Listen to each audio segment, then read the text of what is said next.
हरिओम, नमो नमः। स्वागत है आप सभी का आज के इस व्याख्यान में। हम सब तर्क संग्रह का क्रमशः अध्ययन कर रहे थे और उस अध्ययन के क्रम में वायु के लक्षण में पहुँचे हैं और वायु लक्षण में न्यायबोधिनी टीका व्याख्याकार ने अव्याप्ति, अतिव्याप्ति और असंभव का न्यायशास्त्र की भाषा में जो लक्षण हो सकता है वह लक्षण बताया है। इससे पहले अव्याप्ति किसे कहते हैं, अतिव्याप्ति किसे कहते हैं, असंभव किसे कहते हैं, यह बातें हम पदकृत्य व्याख्या में पढ़ चुके हैं। पदकृत्य व्याख्या में इसकी चर्चा की जा चुकी है कि अव्याप्ति क्या है, अतिव्याप्ति क्या है और असंभव क्या है, बताया जा चुका है ना। तो वैसे ही अब इसमें बताया जाएगा, न्यायबोधिनी व्याख्या में भी वही बात बताई जाएगी कि अतिव्याप्ति क्या है, अव्याप्ति क्या है और असंभव क्या है। ठीक है, तो यहां देखते हैं, कल तक जो पढ़ा था हमने कि गो सामान्य द्विशफवत्वेन एक शफत्वाभावात्, क्योंकि जितनी भी गायें हैं वो कैसी हैं, द्विशफवत्वेन, दो शफ वाली हैं कि नहीं, सभी गायें दो शफ वाली हैं, इसलिए एक शफत्व का अभाव है पूरी गायों में। पूरी गायों में किसी भी गाय में आप नहीं कह सकते कि एक शफ है। अब साफ दिखने लगा ना, एक शफ है ऐसा आप नहीं कह सकते।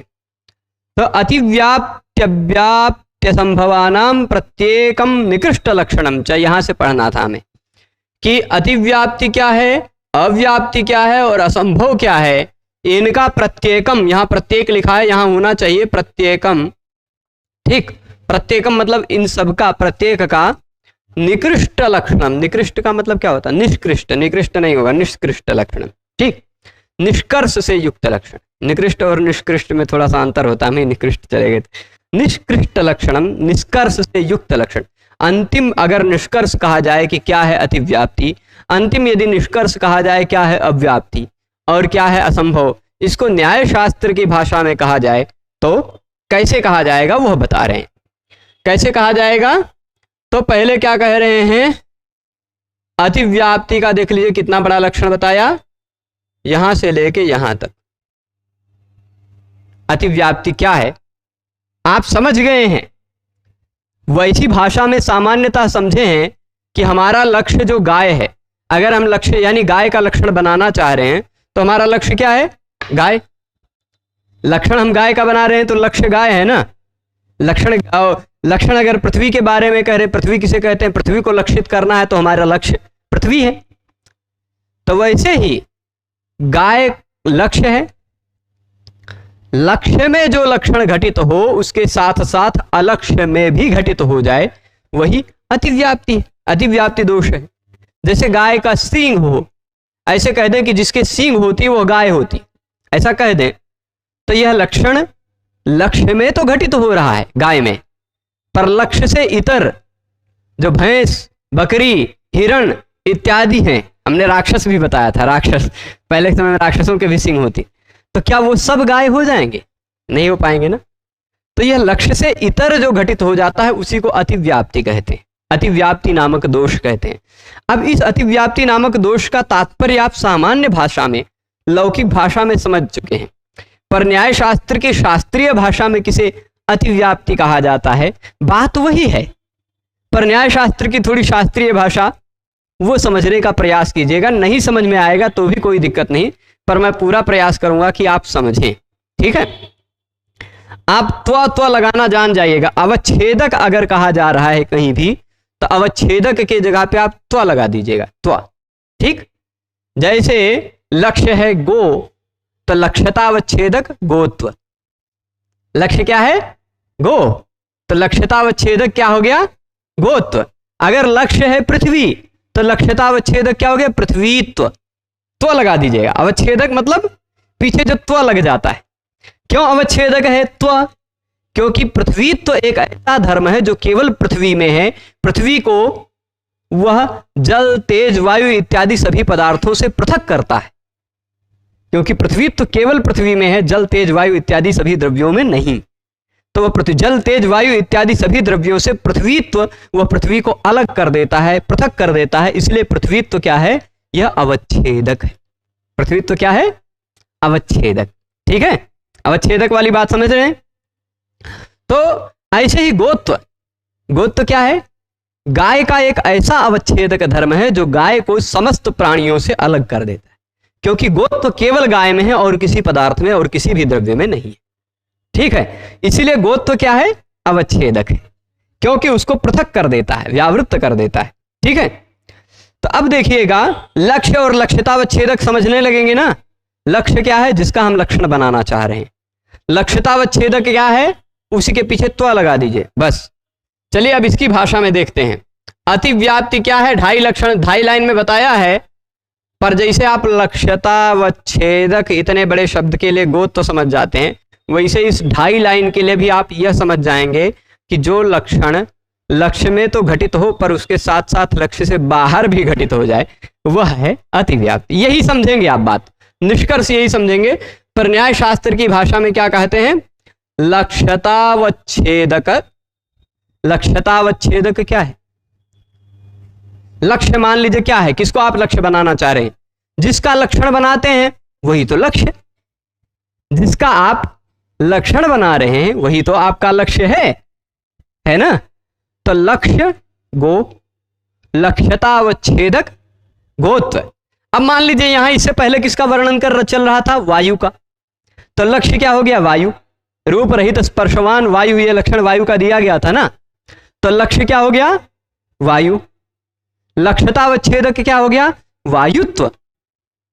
ठीक है, लक्ष्यतावच्छेदक क्या हुआ? वायुत्व। ऐसे अगर आपका लक्ष्य गो है तो लक्ष्यतावच्छेदक क्या हो जाएगा? गोत्व। अगर लक्ष्य आपका मतलब पृथ्वी का लक्षण बनाने जा रहे हैं, लक्ष्य पृथ्वी है, तो लक्ष्यतावच्छेदक पृथ्वीत्व। ठीक, अगर लक्ष्य आपका जल है, जल का लक्षण बनाने जा रहे हैं, तो लक्ष्यतावच्छेदक जलत्व। ठीक है, तो लक्ष्यतावच्छेदक वाली बात समझ रहे हैं। तो लक्ष्यतावच्छेदक, यहां देखिएगा, मैं अभी आगे इसको एक सादे पेज में लिख के भी बताऊंगा, पर पहले खाली इतना मूल पंक्ति से समझा रहा हूं। लक्ष्यतावच्छेदक सामानाधिकरण्य। सामानाधिकरण्य, सामानाधिकरण्य क्या होता है? समानम, देखिए जैसे ये देखिए, रिमोट इसी टेबल पे रखा है, पेन भी इसी टेबल पे रखा है, मेरी ये वाली घड़ी भी इसी टेबल पे रखी है, मोबाइल भी इसी टेबल पे रखा है, और लैपटॉप भी इसी टेबल पे रखा है जो रिकॉर्डिंग कर रहा है। ठीक, तो ये सभी के सभी समान अधिकरण में है। इन सभी का, लैपटॉप, मोबाइल, टेबल, घड़ी, रिमोट, माइक, लेखनी, इन सभी पदार्थों का अधिकरण, आधार समान है कि नहीं? एक ही है, मेज। समान अधिकरण है ना। तो इन सभी पदार्थों का एक दूसरे के साथ समानाधिकरण्य संबंध है। इस मोबाइल का इस लैपटॉप के साथ कौन सा संबंध? अभी समानाधिकरण्य संबंध। ठीक, तो गोत्व सभी गायों में रहता है ना। सभी गायों में रहता है कि नहीं गोत्व? तो गोत्व क्या हो गया?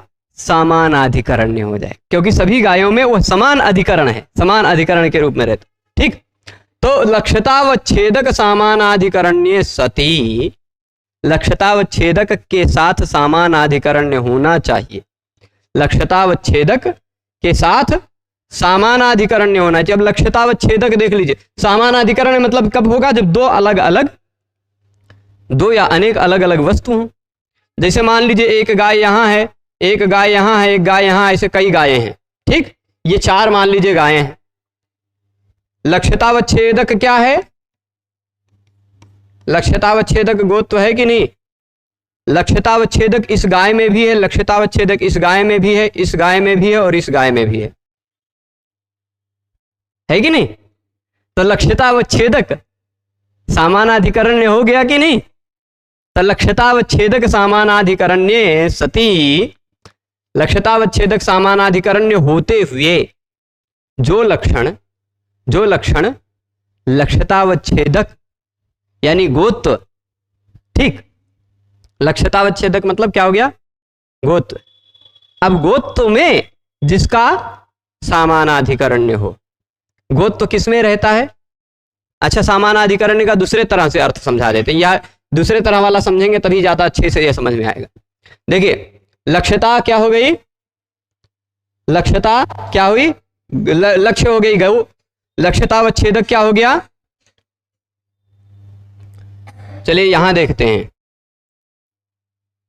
अतिव्याप्ति दोष से युक्त लक्षण कौन सा था गाय का, अतिव्याप्ति से युक्त गाय का लक्षण कौन सा था, ये बताया था श्रृंगित्वम। ठीक, श्रृंगित्वम क्या था, गोत्वम, ऐसे ले लेते हैं।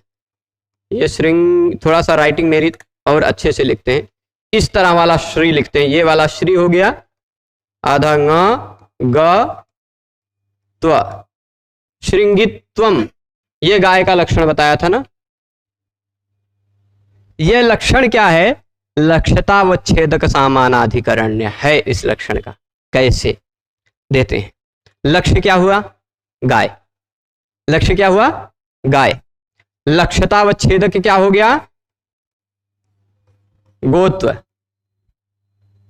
लक्ष्यतावच्छेदक क्या हो गया, गोत्व कहां रहता है, गौ में। ठीक, गौ दो, एक प्रथमा एक वचन में गौ बनता है, मूलतः शब्द गो। ठीक, तो मूलतः शब्द, मूल शब्द ही रखते हैं यहां, लक्ष्यतावच्छेदक कहां है, गो में है ना।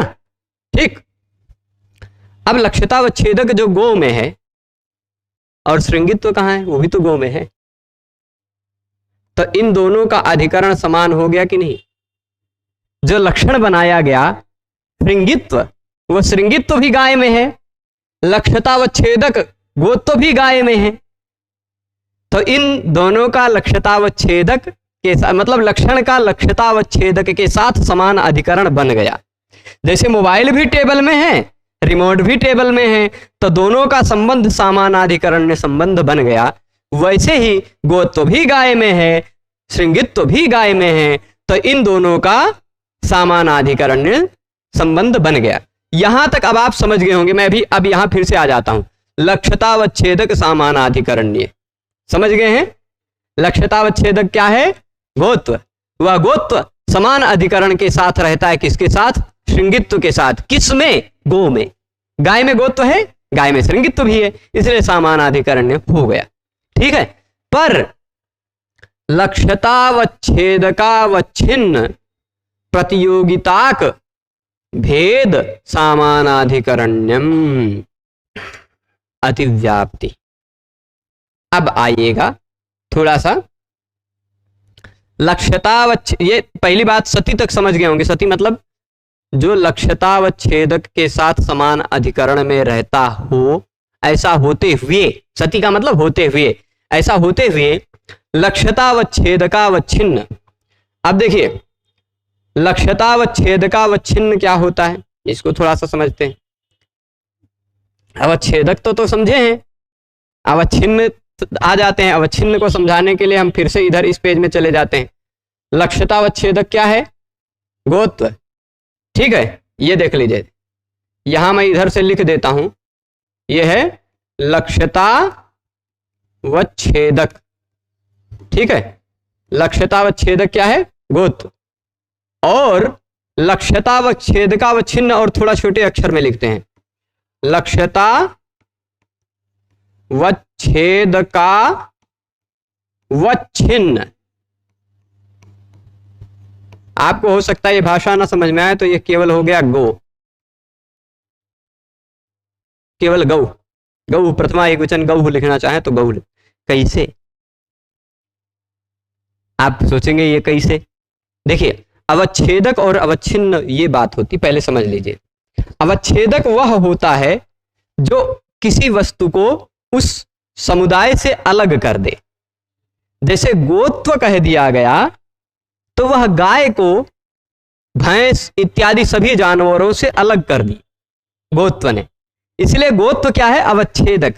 पर उस अवच्छेदक गोत्व के कारण जो अवच्छिन्न हुआ, जो अलग हुआ, वो कौन है, गौ। ठीक है, सीधे लक्ष्य भी कह सकते हैं, सीधे साध्य भी कह सकते हैं। लक्ष्य जो है वही लक्ष्यतावच्छेदकावच्छिन्न है, साध्य जो है वही साध्यतावच्छेदकावच्छिन्न है। ठीक है, पर ये न्याय शास्त्र की भाषा अवच्छेदक और अवच्छिन्न वाली है। थोड़ा समझने का फिर से प्रयास कीजिएगा।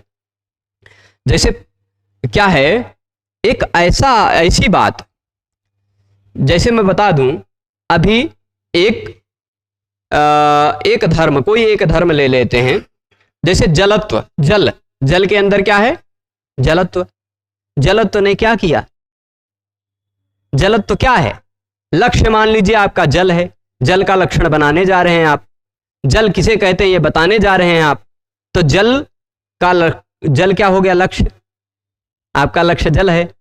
जल का अवच्छेदक कौन सा है, कौन सा ऐसा धर्म है जो जल को सभी अन्य पदार्थों से अलग कर देता है, वह है जलत्व।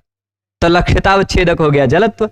उस लक्ष्यतावच्छेदक यानी जलत्व के कारण कौन सा ऐसा वस्तु है, कौन सा ऐसा पदार्थ है जो सबसे अलग बन गया, जल। तो वही हो गया लक्ष्यतावच्छेदकावच्छिन्न। ठीक है, वही क्या हो गया, लक्ष्यतावच्छेदकावच्छिन्न। तो अवच्छेदकावच्छिन्न बड़ा सा खतरनाक शब्द मत समझिएगा, ठीक। अवच्छेदक वह धर्म है जो उस पदार्थ को समुदाय से अलग कर देता है, और अवच्छिन्न कौन होता है, जो अलग हुआ, ठीक। तो जलत्व के कारण जल अलग हुआ, जलत्व हो गया अवच्छेदक, जल हो गया अवच्छिन्न, ठीक है। तो लक्ष्यतावच्छेदकावच्छिन्न कौन हो गया, गो। फिर से वहीं चले, देखिएगा, अरे प्रभु इधर ही, हाँ। तो अब देखिएगा, लक्ष्यतावच्छेदकावच्छिन्न तक पहुंच गया आप, गो। लक्ष्यतावच्छेदकावच्छिन्न कौन हो गया, गो, ठीक है। यहां तक पहुंचे हैं। न्याय शास्त्र के ऐसे बड़ी बड़ी लाइनों को तोड़ तोड़ के एक स्टेप बाय स्टेप समझना पड़ता है, ठीक है। फिर अब देखिए प्रतियोगिताक भेद, प्रतियोगिताक भेद सामानाधिकरण्यम। अब देखिएगा, ये चीज समझ लीजिएगा, गो प्रतियोगिताक भेद, यहां तक समझ लीजिएगा। यहां क्या हो गया, ये क्या है, गो। यहां तक पहुंचेंगे तो क्या हो जाएगा, इतने का मतलब गो हो गया। लक्ष्यतावच्छेदक हो गया क्या, गोत्व, ठीक। उससे अवच्छिन्न क्या हो गया, गो। अब गो से, अब यहां इतना बड़े वाक्य को छोटा करना हो तो क्या समझ जाएंगे, गो प्रतियोगिताक भेद, यानी गाय से जो अलग है, गाय से जो अलग है, क्या है अलग, भैंस, बकरी, हिरण, राक्षस, ये 4 जानवर बताए थे ना हमने, 4 प्रकार के पदार्थ। तो गाय से जो भिन्न पदार्थ है, गो प्रतियोगिताक भेद जिसमें है, उस भेद यानी भिन्न पदार्थ के साथ भी उसका सामानाधिकरण्य हो जाए। अब जैसे उदाहरण देते हैं, गो प्रतियोगिताक भेद क्या है, हाँ, सामानाधिकरण्यम तक ही है ना, तो ये देख लीजिए, यहां आ जाते हैं फिर से। अब देखिए, लक्ष्यतावच्छेदकावच्छिन्न मतलब हो गया गो, प्रतियोगिताक भेद, गाय के साथ किसका भेद है, भैंस है ना।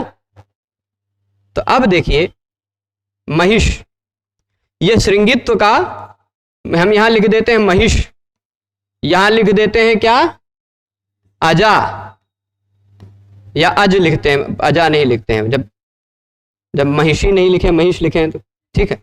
और फिर इसके बाद इधर लिख देते हैं क्या, कृष्णसार, या हिरण खाली लिख देता है, हरिण, उसका नाम है संस्कृत में हरिण या मृग, ठीक। तो इन सब में भी श्रृंगित्व है, इन सब में भी श्रृंगित्व है, इनमें भी श्रृंगित्व है कि नहीं, और ये सभी गो प्रतियोगिता का भेद है कि नहीं। तो लक्ष्यतावच्छेदकावच्छिन्न प्रतियोगिता का भेद जो अन्य पदार्थ हैं, भिन्न पदार्थ हैं, उनमें भी अगर लक्षण का सामानाधिकरण्य होने लगे, लक्षण घटित होने लगे, तो यही हो जाए अतिव्याप्ति। ये थी न्याय शास्त्र की भाषा में, ठीक है। लक्ष्यतावच्छेदकावच्छिन्न प्रतियोगिता का भेद सामानाधिकरण्यम। ऐसे थोड़ा सा जब आप चलेंगे, थोड़ा अभ्यस्त हो जाएंगे, तब फिर आप ऐसे बोलने लग जाएंगे। तब आप साध्य नहीं बोलेंगे, साध्य, जब साध्यवदन्यावृत्तित्वम बोले, जब बोला जाएगा, तो इस साध्यवदन्यावृत्तित्वम को आप बोलेंगे साध्यतावच्छेदकावच्छिन्न प्रतियोगितानवच्छेदकम यत् साध्यतावच्छेदकम तदवच्छिन्न साध्य सामानाधिकरण्यम, ऐसे सब बोलने लग जाएंगे आप, ठीक। तो ऐसे ये अभ्यास से बनेगा। अभी पहली बार ऐसी न्यायशास्त्र की कठिन लाइन आई है, मैंने प्रयास किया, फिर से आपको एक बार हल्के से शॉर्ट में बता दूं तो लक्ष्यतावच्छेदक सामानाधिकरण्य सति। लक्ष्यतावच्छेदक क्या है? लक्ष्यतावच्छेदक क्या है? लक्ष्य मान लीजिए गो, तो लक्ष्यतावच्छेदक गोत्व। गोत्व के साथ जिसका सामानाधिकरण्य हो, देख लीजिए गोत्व के साथ सामानाधिकरण्य है श्रृंगित्व का। पर वैसा होते हुए लक्ष्यतावच्छेदकावच्छिन्न, लक्ष्यतावच्छेदकावच्छिन्न कौन हो गई? गो। गो के साथ प्रतियोगिता का भेद, गो के साथ जो जिसका भेद हो, ठीक, ऐसे भैंस बकरी इत्यादि में जिसका सामानाधिकरण्य हो जाए, श्रृंगित्व का हो गया है, तो ये अतिव्याप्ति दोष से ग्रस्त लक्षण है। ठीक है, ये बात समझ गए हैं? आ जाइए, तो ये सामानाधिकरण्यम अतिव्याप्ति, यहां अतिव्याप्ति तक आ गए। ठीक, अब व्याप्ति किसे कहते हैं? ये छोटे छोटे। अब व्याप्ति, अतिव्याप्ति ही थोड़ा सा ज्यादा था, वहां भी लक्ष्य वृत्तित्व सती अलक्ष्य वृत्तित्व बड़ा सा था ना, तो उसी उतने बड़े को इतना बड़ा किया गया। अब लक्ष्य मात्रा वृत्तित्व, लक्ष्यिक देशावृत्तित्व कहा था, छोटा छोटा कहा था अव्याप्ति और असंभव के बारे में। तो अव्याप्ति के बारे में भी यहाँ बता रहे हैं। प्रभु थोड़ा सा मिट जाओ, नहीं ये कभी कभी भूल जाते हैं कि हमको मिटना भी है। हाँ मिटे तो। अब अव्याप्तिस्तु, अव्याप्ति किसे कहते हैं न्यायशास्त्र की भाषा में? तनी इसको भी समझ लेते हैं, क्या है? तो लक्ष्यतावच्छेदक सामानाधिकरण्य अत्यंताभाव प्रतियोगित्वम। क्या है? लक्ष्यतावच्छेदक समानाधिकरण, समानाधिकरण है ना? हाँ, समानाधिकरण अत्यंताभाव प्रतियोगित्वम। चलिए, लक्ष्यतावच्छेदक क्या है? फिर से यहीं पे आ जाते हैं, इस पेज पे। ठीक, लक्ष्यतावच्छेदक क्या है? ठीक, यहां फिर से आइए, यहां क्या लिखा है? लक्ष्यतावच्छेदक, इसको समझिएगा। लक्ष्यतावच्छेदक मतलब यहीं पे लिख दें क्या? लक्ष्यतावच्छेदक क्या हुआ? कैसे? इसको काहे बुला रहे हैं? गोत्व हुआ ना लक्ष्यतावच्छेदक। लक्ष्य खाली गो है, लक्ष्य गो है। ऐसा कोई धर्म जो गो को सबसे अलग कर देता हो, सबसे अवच्छिन्न कर देता हो, वह है लक्ष्यतावच्छेदक, गोत्व। ठीक, लक्ष्यतावच्छेदक क्या हो गया? गोत्व। गोत्व का समानाधिकरण कौन है? गोत्व का समानाधिकरण अब मैं बता रहा हूं। देखिए, काले गाय में भी गोत्व है, सफेद गाय में भी गोत्व है, लाल गाय में भी गोत्व है ना? तो अब यहां देखिएगा, मैं थोड़ा इस पेज में आता हूं, फिर से इन सबको मिटा देता हूं, अतिव्याप्ति वाले को, और अव्याप्ति वाले का एक डिजाइन बनाता हूं थोड़ा सा। ये देखिएगा, जैसे लक्ष्यतावच्छेदक, लक्ष्य क्या है? एक मिनट, यहां लिखिएगा लक्ष्य। ठीक, और लक्ष्य क्या हो गया? हम इसको दूसरे कलर से लिखते हैं यहां। लक्ष्य को, लक्ष्य हो जाएगा क्या? गो। दूसरा कलर दिख नहीं रहा है बहुत ज्यादा अच्छा से, तो इसको कोई और अलग कलर चुनते हैं। पीला कर दें, करिया कर देते हैं। ठीक है, करिया ज्यादा अच्छे से दिखेगा। लक्ष्यतावच्छेदक क्या हो गया? गो। लक्ष्य, लक्ष्य गो हो गया। ठीक, अब लक्ष्य के बाद लक्ष्यतावच्छेदक। लक्ष्यतावच्छेदक मतलब ऐसा कौन सा वस्तु है जो इस लक्ष्य को सबसे अलग कर देता है। ठीक, लक्ष्यतावच्छेदक क्या हो गया? तो वो हो जाएगा गोत्व। ठीक, गाय का लक्षण बना रहे हैं तो लक्ष्य गो, लक्ष्यतावच्छेदक गोत्व। ठीक है, अब लक्ष्यतावच्छेदक समानाधिकरण, समानाधिकरण देखना है। गोत्व किसमें रहता है? गोत्व देख लीजिए, यहां मैं लिख रहा हूं काली गाय। ठीक, काली गाय है, यहां है सफेद गाय है। ठीक है, फिर उसके बाद लाल गाय है। तीन प्रकार का लिखते हैं, बहुत ज्यादा प्रकार नहीं लिखते हैं। ठीक, काली गाय, सफेद गाय, लाल गाय। गोत्व इसमें भी है, गोत्व इसमें भी है, इसमें भी है ना? चाहे काली गाय हो उसमें भी गोत्व है, चाहे सफेद गाय हो उसमें भी गोत्व है, चाहे लाल गाय हो, उसमें भी गोत्व है ना। तो लक्ष्यतावच्छेदक, लक्ष्यतावच्छेदक क्या कहा था फिर, यहां देखिएगा ध्यान से, लक्ष्यतावच्छेदक के बाद क्या कहा था, समानाधिकरण। क्या, समानाधिकरण, यानी लक्ष्यतावच्छेदक ही हो समान अधिकरण जिनका, समान अधिकरण जिनका हो, कौन, लक्ष्यतावच्छेदक। गोत्व, गोत्व समान अधिकरण किनका है, काली गाय का भी है, लाल गाय का भी है, सफेद गाय का भी है, समान अधिकरण है ना।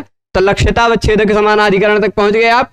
इसके बाद देखिए क्या लिखा है, समानाधिकरण अत्यंताभाव प्रतियोगित्वम। ठीक, समानाधिकरण अत्यंताभाव, अत्यंताभाव। अब देख लीजिए, समान अधिकरण के साथ किसको ले लेंगे, काली गाय को ले लेंगे, सफेद गाय को ले लेंगे, लाल गाय को ले लेंगे, चाहे जिसको ले लेंगे, ठीक, उनका अत्यंताभाव।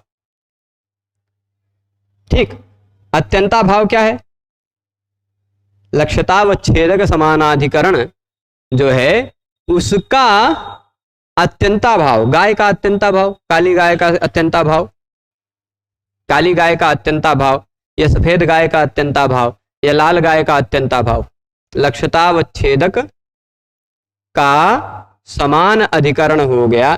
चलिए लक्ष्यतावच्छेदक, मान लीजिए लक्षण क्या बनाया गया था गाय का, कपिलत्व, जो कपिल वर्ण की हो वह गाय है, या जो शुक्ल वर्ण की, सफेद वर्ण की हो वह गाय है। ऐसा अगर लक्षण दे दिया गया तो लक्ष्य क्या हो गया, गाय। लक्ष्यतावच्छेदक क्या हो गया, गोत्व। लक्ष्यतावच्छेदक समानाधिकरण कौन हो गई, काली गाय भी, सफेद गाय भी, नीली गाय भी, जो अन्य अन्य वर्ण की होती हैं वो सभी गायें। ठीक, नीली तो होती नहीं फिलहाल, पर जितने भी वर्ण की गायें होती वो सभी लक्ष्यतावच्छेदक समानाधिकरण होगी। तो उन समानाधिकरणों में यह लक्षण अत्यंत, इस लक्षण का अत्यंत अभाव है। इस लक्षण का क्या है, अत्यंत अभाव है। कैसे, जैसे यहां आ जाते हैं फिर से, जैसे मान लीजिए लक्षण क्या बताया था, यदि कृष्णत्वम गोत्वम खाली कह दे, काले वर्ण की जो गाय हो वही गाय कहते। यदि शुक्लत्व गोत्व कह दे तो मान लीजिए शुक्लत्वम गोत्वम, यह लक्षण बना दिया। ठीक, लक्षण क्या बनाया, शुक्लत्व। अब बताइए यह लक्षण जो है, यह जो लक्षण है, यह लक्ष्यतावच्छेदक कौन हो गई, गोत्व। लक्ष्यतावच्छेदक गोत्व हो गई ना। लक्ष्यतावच्छेदक गोत्व के साथ समानाधिकरण वाला है शुक्लत्व। शुक्लत्व है कि नहीं, समान अधिकरण, क्योंकि शुक्लत्व नहीं, समानाधिकरण तो ये तीनों है। ठीक, समानाधिकरण। अब मान लीजिए इस, ये लक्ष्य हो गया हमारा, इस लक्ष्य में तो यह लक्षण घटित हो जा रहा है सफेद गाय में, पर क्या इसमें है, इसमें है क्या, शुक्लत्व इसमें है नहीं, शुक्लत्व इसमें नहीं है। लाल गाय में शुक्लत्व का अत्यंताभाव है, कृष्ण गाय में भी शुक्लत्व का अत्यंताभाव है। ठीक है, तो यही बात क्या कह रहे हैं यहां पर, देख लीजिए क्या कह रहे हैं, समान अधिकरण में ही अत्यंताभाव हो जिसका। ठीक, समान अधिकरण में ही अत्यंताभाव हो। किसका अभाव है, अब यहां देखिएगा, इसमें किसका अभाव है, काली गाय में शुक्लत्व का अभाव है कि नहीं, काली गाय में शुक्लत्व का अभाव है। सफेद गाय में शुक्लत्व है, शुक्ल मतलब सफेद। ठीक, तो शुक्ल गाय में शुक्लत्व है, पर काली गाय में शुक्लत्व है, लाल गाय में शुक्लत्व है। तो ऐसा तो कह सकते हैं काली गाय में शुक्लत्व का अभाव है, शुक्लत्व नहीं है, मतलब शुक्लत्व का अभाव है। ठीक, जैसे यहां पर टेबल पर जल नहीं है, यानी जल का अभाव है। अभाव मतलब ना होना। ठीक है, भाव मत समझिए। तो काली गाय में यदि शुक्लत्व नहीं है तो काली गाय में शुक्लत्व का अभाव है। क्या है, अभाव। अब शुक्लत्व का अभाव है।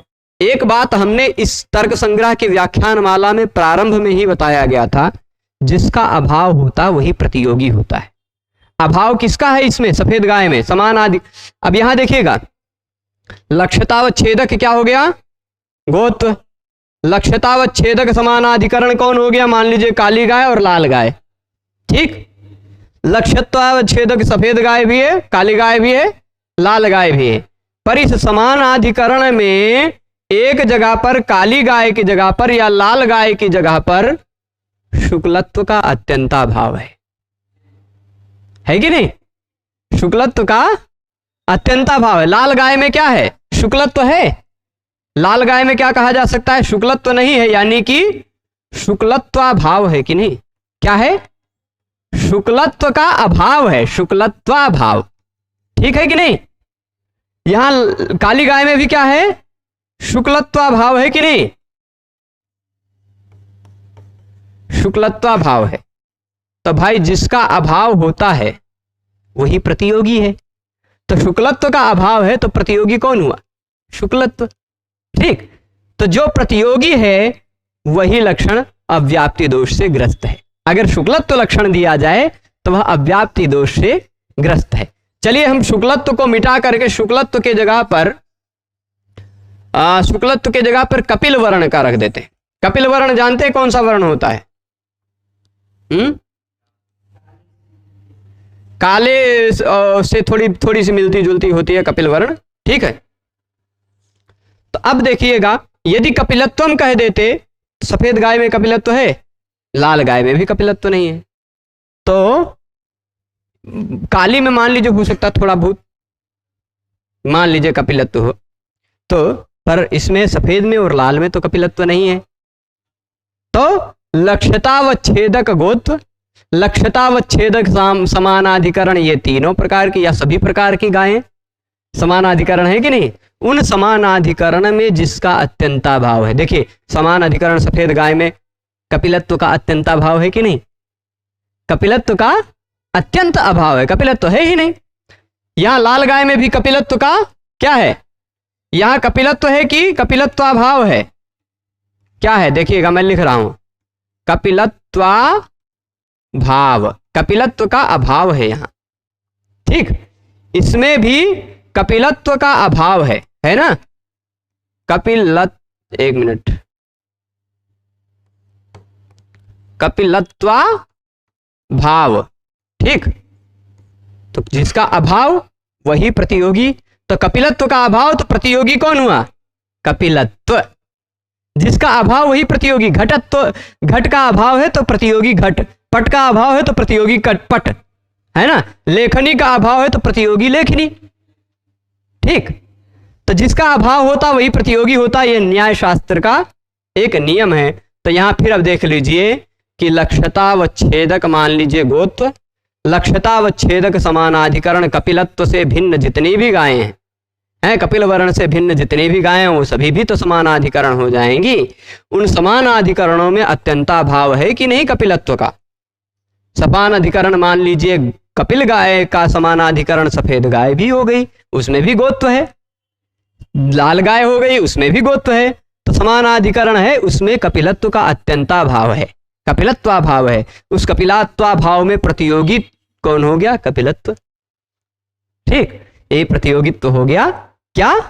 अव्याप्ति का लक्षण। ठीक, अव्याप्ति का लक्षण। तो यानी कपिलत्व रूपी जो लक्षण है वह लक्ष्य में एक जगह पर या कुछ जगहों पर नहीं घटित हो रहा है, यही तात्पर्य है। कपिलत्व रूपी लक्षण लक्ष्य में कुछ जगहों पर नहीं घटित हो रहा है। अब असंभव क्या है? असंभव जी को जरा सा समझ लेते हैं। मिट जाओ प्रभु, अदर्शनम लोपा। चलिए, ये कभी कभी भुला जाते हैं कि हमको मिटना है। ठीक है, असंभव क्या है? असंभव थोड़ा सा ध्यान से समझ लेते हैं। असंभवस्तु लक्ष्यतावच्छेदक व्यापकी भूताभाव प्रतियोगित्वम, लक्ष्यतावच्छेदक व्यापकी भूताभाव प्रतियोगित्वम। ठीक, ए प्रभु, लक्ष्यतावच्छेदक, लक्ष्यतावच्छेदक कौन है? गोत्व। ठीक, लक्ष्य है गो, भूलिएगा मत। गो को सबसे अलग कर देने वाला कौन है? लक्ष्यतावच्छेदक गोत्व। लक्ष्यतावच्छेदक कौन हो गया? गोत्व। तो गोत्व व्यापकी भूत, गोत्व व्यापकी भूत अभाव। गोत्व व्यापक है कि नहीं? सब जगह गाय मिल जाता है कि सभी गायों में गोत्व मिल जाता है ना? सभी गायों में गोत्व मिल जाता है। तो गोत्व क्या है? व्यापकी भूत है ना? उसका अभाव, गोत्व का अभाव किसमें है? गोत्व का अभाव घोड़े में है ना? गोत्व का अभाव मतलब यह ऐसा समझ लीजिए, गोत लक्ष्यतावच्छेदक व्यापकी भूत, लक्ष्यतावच्छेदक जो गोत्व के द्वारा व्यापक हो गए हैं ऐसे सारे गायों में, ठीक, ऐसे सारे गायों में जो लक्षण पूर्णतः अभाव से ग्रस्त रहे, सारे गायों में जिस लक्षण का अभाव हो, ठीक, सारे गायों में जिस लक्षण का अभाव हो, सारे गायों में जो लक्षण अभाव का प्रतियोगी हो, अभाव का प्रतियोगी। जैसे लक्षण क्या दिया गया था असंभव का, क्या दिया गया था देख लीजिएगा, ध्यान दीजिएगा थोड़ा सा, क्या है, एक मिनट, कभी कभी ये भुला जाते हैं, हाँ, कि हमको मिटना भी है। हाँ देखिएगा यहाँ क्या था लक्षण असंभव वाला, एक शपथम, यही तो लक्षण दिया गया था ना असंभव, उदाहरण एक शपथम गोत्तम, जिसके एक शप हो वह गाय, शप मतलब खुर, एक खुर किसको होता है, घोड़े को होता है ना। यह जो लक्षण है यह लक्ष्यतावच्छेदक, लक्ष्यतावच्छेदक मतलब गोत्व, गोत्व व्यापकी भूत, गोत्व से जो व्यापकी भूत सारी गायें हैं, क्या उस गायों में इस ये है, गाय में क्या यह लक्षण है, व्यापकी भूत से समझ लीजिए गो ले लीजिए, ठीक, क्या गो में यह एक शपथ तो है, तो एक शपथ का अभाव है ना, गो में एक शपथ का अभाव है ना, एक शपथ तो नहीं है यानी एक शपथ का अभाव है, तो एक शपथ का अभाव है, उस एक शपथ के अभाव का प्रतियोगी कौन है, एक शपथाभाव प्रतियोगी, एक शपथ, जिसका अभाव वही प्रतियोगी, जिसका अभाव वही प्रतियोगी है, तो एक शपथाभाव है तो प्रतियोगी कौन हुआ, एक शपथ, तो एक शपथ प्रतियोगी हो गया, यानी एक शपथ वाला लक्षण असंभव दोष से ग्रस्त है, ठीक। जो लक्षण लक्ष्यतावच्छेदक व्यापकी भूत जो गो है, उस गो में अभाव हो, ठीक, किसी भी लक्ष्यतावच्छेदक में उसका भाव हो ही ना पाए, संभव ही ना हो, तो एक शपथ का अभाव हो गया गो में, एक शपथाभाव हो गया गो में, उस एक शपथाभाव का प्रतियोगी क्या हो गया, एक शपथ, क्या हुआ, एक शपथाभाव का प्रतियोगी कौन, एक शपथाभाव का प्रतियोगी कौन, एक शपथ, वही एक शपथ रूपी लक्षण क्या है, असंभव, ठीक। यह बताएगा अव्याप्ति अतिव्याप्ति असंभव का न्याय बोधिनी व्याख्या के अनुसार, ठीक है, न्याय बोधिनी व्याख्या के अनुसार इसकी व्याख्या दी गई। अब आ जाते हैं फिर से पदकृत्य जी के पास, ठीक है, पदकृत्य जी, जी देखिए पदकृत्य में जो बातें बताई गई, रूपेति घटादिवारणाय विशेषणम, ठीक, ये पदकृत्य पूरा देख लेते हैं जल्दी से, पदकृत्य पूरे को देख लेते हैं। यहां देखिएगा रूपेति, लक्षण किसका देखे थे आप, किसका लक्षण पढ़े थे, वायु का, वायु का पढ़े थे ना, रूप रहित स्पर्शवान वायु, ठीक, रूप रहित स्पर्शवान वायु, जो रूप रहित हो और स्पर्श वाला हो वही तो वायु है, ठीक, रूप रहित स्पर्श, कुछ कुछ गड़बड़ हो जा रहा है, रूप रहित हो और स्पर्शवान हो वह वायु है ना, ये बात ध्यान रहेगी। तो अब पदकृत्य में वही बात बता रहे हैं कि रूप रहित वाली बात क्यों कही गई, रूप रहित वाली बात क्यों कही गई, तो कह रहे हैं कि यह रूप रहित विशेषण जो दिया गया वो घटादिवारण है। यदि रूप रहित न कहते, यदि रूप रहित न कहते, केवल लिख देते स्पर्शवान वायु, जिसका हम स्पर्श कर सकते हैं वो वायु है, तो घट को भी छू सकते हैं आप, घट वायु हो गया क्या, अरे भाई हम स्पर्शवान तो हमारा मोबाइल है, ये वायु है क्या, नहीं है ना। तो घट इत्यादि में वारण करने के लिए रूप रहित विशेषण दिया गया, ठीक, रूप रहित ऐसा विशेषण क्यों दिया गया, घट इत्यादि के में अतिव्याप्ति का निवारण करने के लिए, क्योंकि अगर रूप रहित विशेषण न देते, केवल स्पर्शवान वायु कह देते, तो जो स्पर्श वाला है वह वायु है, केवल इतना कह देने पर बड़ी दिक्कत आ जाती कि स्पर्श तो अन्य पदार्थों का भी होता है, पृथ्वी का भी, जल का भी, तेज का भी, पृथ्वी के जितने भी अंश सबका स्पर्श हो सकता है। तो फिर यह लक्षण घट इत्यादियों में घटित होने लग जाता, पृथ्वी इत्यादियों में यह लक्षण घटित होने लग जाता, इसीलिए यह विशेषण दिया गया रूप रहित। ठीक, चलो ठीक है भाई, आप रूप रहित ही रखो, स्पर्शवान मत रखो, खाली कह दो जो रूप रहित है वह वायु है, जो रूप रहित है वह वायु है। खाली ऐसे कह देते तो कह रहे हैं आकाशादिवारणाय विशेष्यम, आकाश इत्यादि में अतिव्याप्ति होने लग जाती कि नहीं। जो रूप रहित है वो वायु है, तो आकाश भी तो रूप रहित है, काल भी तो रूप रहित है, दिशाएं, आत्मा, मन, ये सभी रूप रहित है, इन सबको नहीं देख सकते आप। तो ये क्या सभी वायु हैं? नहीं, सभी वायु नहीं है ना। तो इसलिए आकाश इत्यादि में निवारण करने के लिए विशेष बात यानी स्पर्शवान ये बात कही गई। स्पर्शवान कह दिया तो आकाश इत्यादि को हम छू नहीं सकते, आकाश, काल, दिक्, आत्मा, मन, इन सबको छू नहीं सकते, इन सबका स्पर्श नहीं होता, इसलिए आकाश इत्यादि में निवारण हो गया, लक्षण नहीं घटित हुआ। ये बातें पहले बता चुके हैं। ठीक, पर पदकृत्य व्याख्या के अनुसार अब इंद्रियमिति, इंद्रिय किसे कहते हैं? पाठी इंद्रिय। इंद्रियमिति तो कहते हैं चक्षुरादिवारणाय स्पर्श ग्राहकम। इंद्रिय क्या कहा था? इंद्रियम स्पर्श ग्राहकम त्वक सर्वशरीरवर्ती, ऐसा ही तो कहा था ना।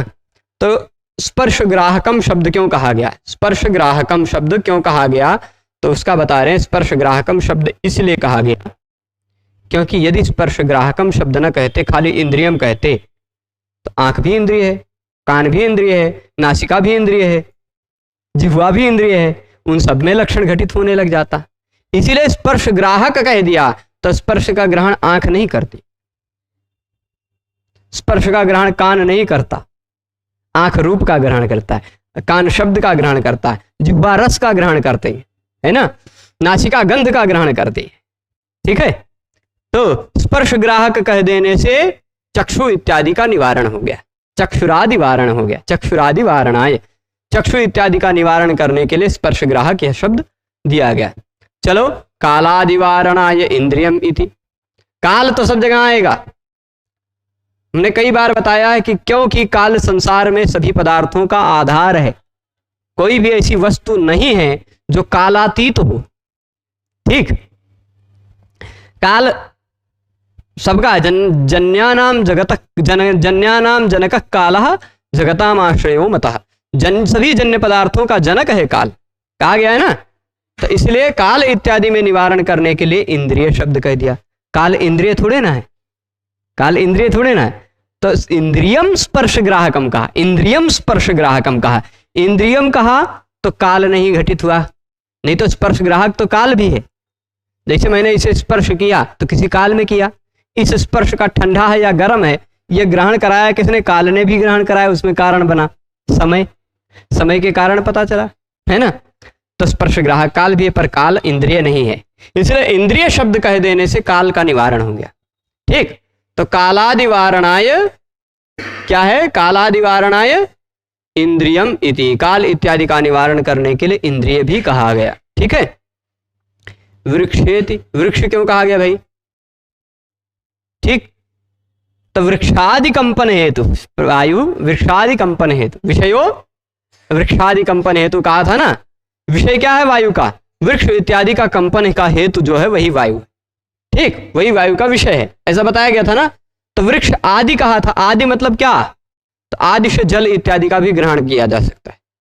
खाली वायु के कारण खाली वृक्ष थोड़े ना कांपता है, जल इत्यादि भी तो कांपता है नदियों में। ठीक, तो वृक्ष आदि कहने से आदि से जल इत्यादि का भी ग्रहण हो सकता है। घर वर नहीं कांपते हैं हवा से, इसलिए हवा से आदि, वृक्ष आदि कहने से अब घर मत ले लीजिएगा, जो कुछ भी तिनका इत्यादि भी आ गया। ठीक, जल आदि आ गया, जल के साथ साथ और जो भी चीजें वायु से तरंगायित तो होती हैं, जो भी हिलती हैं, वो आदि से उसका ग्रहण कर सकते हैं। शरीर क्या है? वायु का शरीर, तो महावायु वारणाय विशेषणम, मन आदि वारणाय विशेष्यम, धनंजय वारणाय संचारी इति, ये सब बातें अब बता रहे हैं। तीन बात, शरीरांत संचारी वायु प्राणः, ये कहा था ना, शरीरांत संचारी वायु प्राणः, ये क्यों कहा गया?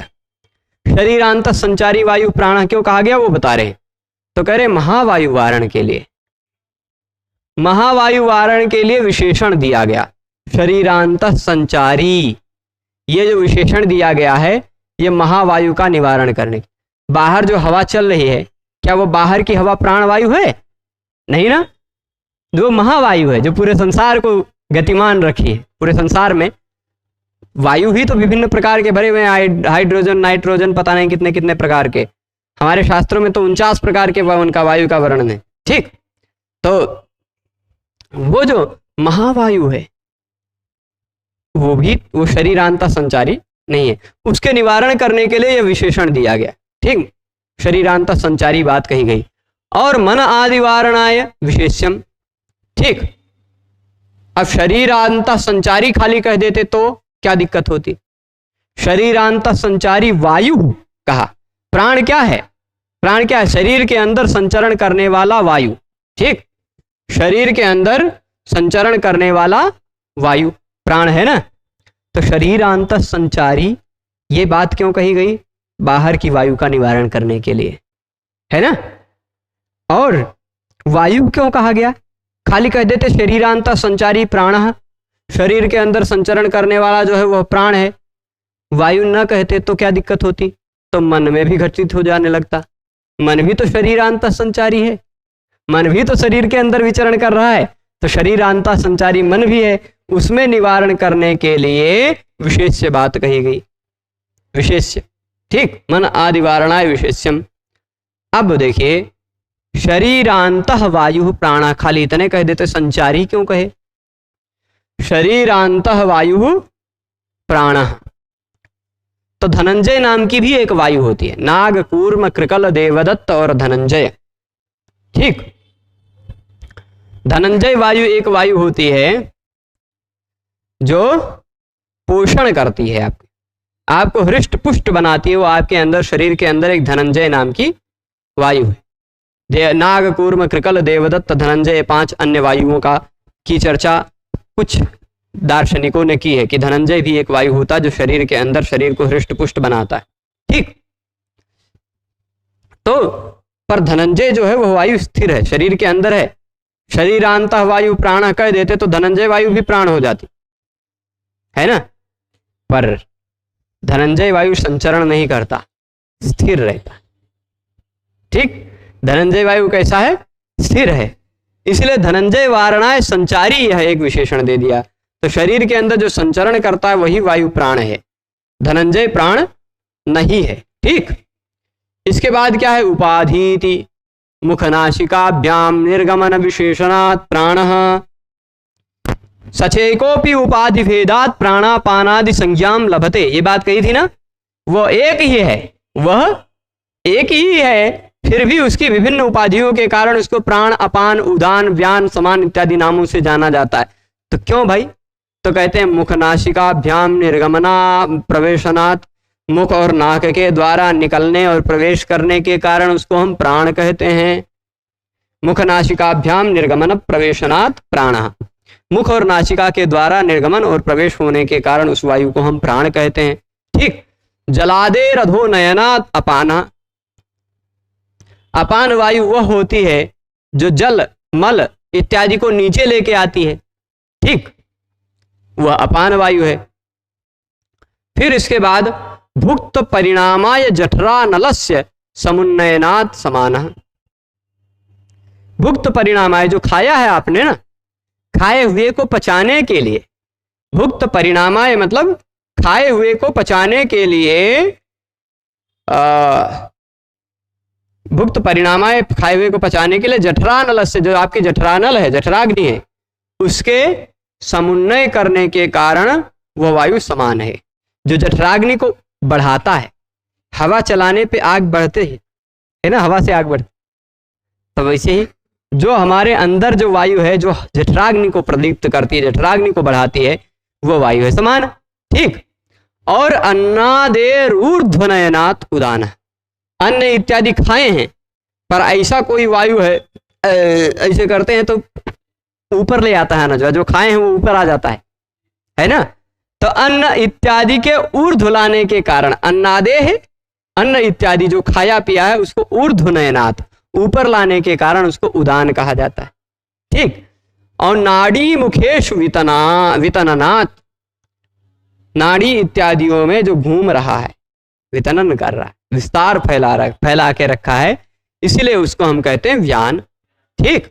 इति क्रिया रूप उपाधि भेदात, अलग अलग क्रियाएं कर रहा है, वायु वह एक ही है, अलग अलग क्रियाओं को कर रहा है, तो क्रिया रूप उपाधि भेद के कारण वैसा व्यवहार किया जाता है। तथा व्यवहार्यते इत्यर्थ, वैसे अलग अलग नामों से जाना जाता है इसको। ठीक है।